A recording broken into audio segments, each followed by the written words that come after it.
chapter ဒါခေါင်းစဉ်နဲ့အများကြီးရှိဘူးနော်ဒီတဲကဒီယာကကြတော့ရှိသမျှဒီ chapter တွေအားလုံးမိကုန်း50မိတာ44ခုရိုင်းအောင်တယ်ပေါ့နော်နောက် traffic sign နဲ့မှာတော့တစ်ခွဲပြီးဒါကျွန်တော်တခုဖြည့်ကြည့်အောင် chapter တစ်ခုပဲပေါ့နည်းနည်းအမှတ်နည်းနေကောင်ဖြည့်ကြည့်ဒါကမလို့ဒါကမပါတော့ဖြည့်ရမလို့တော့2025 April 9 ရက်နေ့က theory မှာမပါတော့ဘယ်အမှတ်နည်းလောအမှတ်နည်းအဲ့ဒါဖြည့်ကြည့်Police stop you because you have driven through the red light. What statement in true? မီနီဖြတ်လို့ရှိရင်ဘယ် statement true လဲ။နော်ဒီပညာပေးအဆင့်မဟုတ်တော့ဘူးလေ။မင်းဒါတော့ပညာပေးအဆင့် and educational behavior ကိုယ်အမှုကျင့်တဲ့ traffic ပေါ့နော်။ဒါတော့ educational ပညာပေးအဆင့် alcohol နဲ့ traffic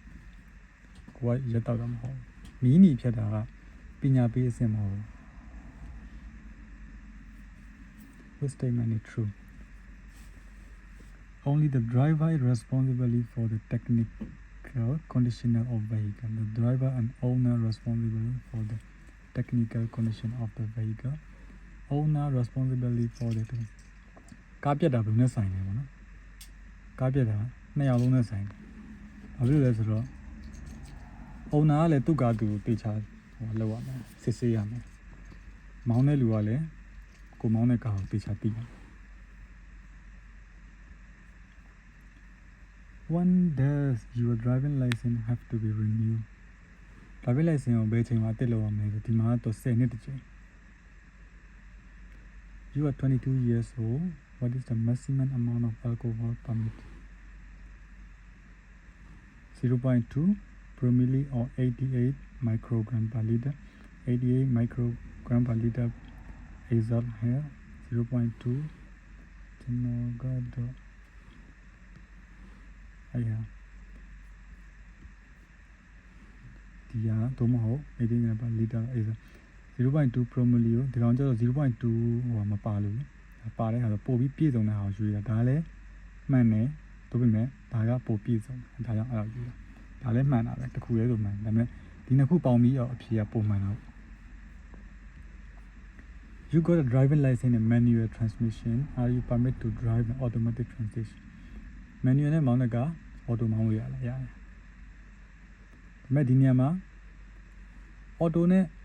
မောင်းပြီးကျင်တာက manual မောင်းလို့မရဘူး။ You have exceeded the speed limit by more than 60 km within the build-up. ကျွန်တော် speed limit ပေးထားတာထက်ကို60 km ကိုမြို့တွင်းလမ်းတွေမှာပုံမောင်းရင်ဘာဖြစ်မလဲမြိ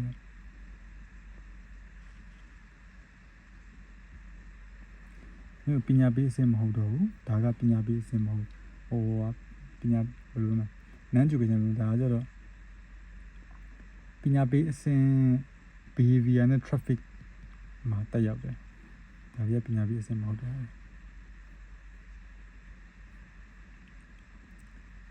You have obtained your driving license at 8 18နှစ်မှာ license ရတယ် How many years are considered the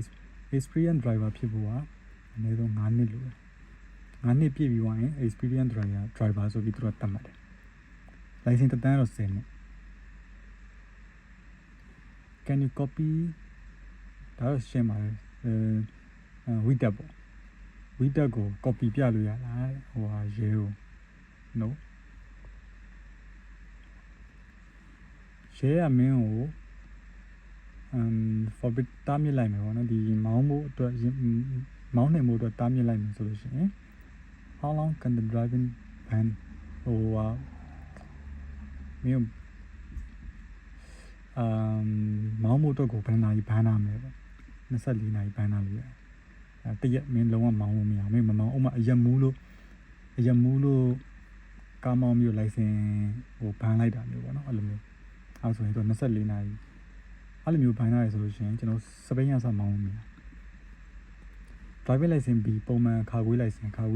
ကျွန်တော်8ရောက်စီပဲအမြင့်ဆုံးကားသုံးလို့ရမယ် Vehicle can you drive a driver license မင်း driver license ကို suspend လုပ်လိုက်လို့ရှိရင်မင်းဘာစီးလို့ဘာမောင်းလို့ရတယ်ပေါ့စပိန်တစ်မျိုးပဲမောင်းလို့ရမှာကျန်တာတွေက license တွေလိုပဲအဲဒါဆို AM license လိုတယ် motorcycle A license လိုတယ် AM license လိုတယ်ဒါ license ဘန်းလိုက်ပြီဆိုရင် license မလိုတဲ့စပိန်မှာမောင်းလို့ရမှာ Do you need to carry the European accident statementမလို့ What is a joint riding ဆိုတော့ကျွန်တော်တို့အင်္ဂလိပ်လိုကျွန်တော်တို့ဘာသာပြန်လိုက်အပျော်မောင်းတယ်လို့ပြောတယ်ဒါပေမဲ့မဟုတ်ဘူးသူများမသိအောင်လို့ driver မသိအောင်ဟို driver ရဲ့ permission မရှိဘဲနဲ့ကားမောင်းရင် joint riding Can you drive motorcycle မရဘူး motorcycle ရဲ့သူက license တက် Which damage covered by third party